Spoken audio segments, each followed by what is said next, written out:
Hello বন্ধুরা, সবাই কেমন আছো? আমি তোমাদের সিয়া, নগাঁও, আসাম থেকে। তো আমার আজকে ইউটিউব ব্লগে আর কি তোমাদেরকে স্বাগত জানাই। তো আজকে আমি বানাচ্ছি আমাদের সব মেয়েদের প্রাণ, জান, লাভ বলো, ফুচকা। তো বাবুকে ফোন করে বলেছি তাড়াতাড়ি তুমি দোকান থেকে আসো, মানে ফুচকার মানে পাঁপড়টা নিয়ে আসতে। তো দেখো বাবু তাড়াতাড়ি আমার কথা মতো এসেও পড়েছে, আর মাকে আমি দিয়ে দিয়েছি। মাকে বলেছি তুমি এগুলো আমাকে ভেজে দাও। আর যেহেতু আগে থেকে ভেবে রেখেছি বানাবো, তার জন্য দেখো সব কিছু আমি রেডি করে রেখেছি। এদিকে তেঁতুলটা জলে ভিজিয়ে রেখেছিলাম আর কি, যাতে জলটা বানাতে সুবিধা হয়। আর আগে থেকে দেখো আলুটা সেদ্ধ করে রেখেছিলাম, পেঁয়াজ কুচি, জিরে গুঁড়ো, ধনে গুঁড়ো, মরিচের গুঁড়ো আর একটু বাদাম দিয়েছিলাম। আর সাথে দিয়েছি হলো গরম মশলা আর হলো চাট মশলা। তো সব কিছু দিয়ে আমি বানাচ্ছি। আর এদিকে দেখো যেটা ছাড়া ঠান্ডা দিনে আর কি সব কিছু ইনকমপ্লিট, সেটা হলো ধনেপাতা। তো ধনেপাতা দিয়ে দিয়েছি একটু আলুতে, আর জলও একটু ধনেপাতা দিয়ে দিয়েছি।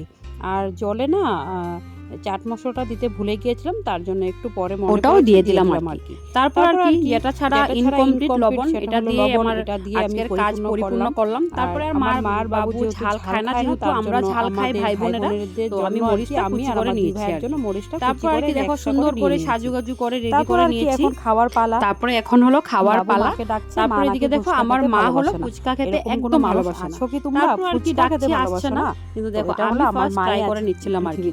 আমি নিজে বানাচ্ছি বলে বলছিলাম, সত্যি খেতে কিন্তু দারুণ টেস্ট হয়েছিল। তারপর আর কি বাবুকে বলছিলাম খেতে, বাবু এদিকে ট্রাই করছিল, বাবুও বলেছে অনেক টেস্টি হয়েছে। তারপরে বাবু দিয়েছে আমাদের ভাইয়ের জন্য এক্সট্রা করে রেখে, আমি আর বাবু তো পুরো ফিনিশ করে দিয়েছি। তারপরে দেখো এত বলার পর মহারানী আসলো খাওয়ার জন্য, নিচে নামলো। আর এদিকে সবকিছু ফিনিশ করে দিয়েছি আমরা, বাবু আমি মা মিলে। মা আর কি খেয়েছে, বেশি খাই। তো আজকের মতন ভিডিওটা এখানেই শেষ করছি। যদি ভালো লাগে লাইক কমেন্ট একটা শেয়ার করো। ভালো লাগে, ফার্স্ট টাইম ট্রাই করেছি। তো কারা কারা ফুচকা ভালোবাসো এটাও কমেন্ট করে বলো। আজকের মতন টাটা, বাই।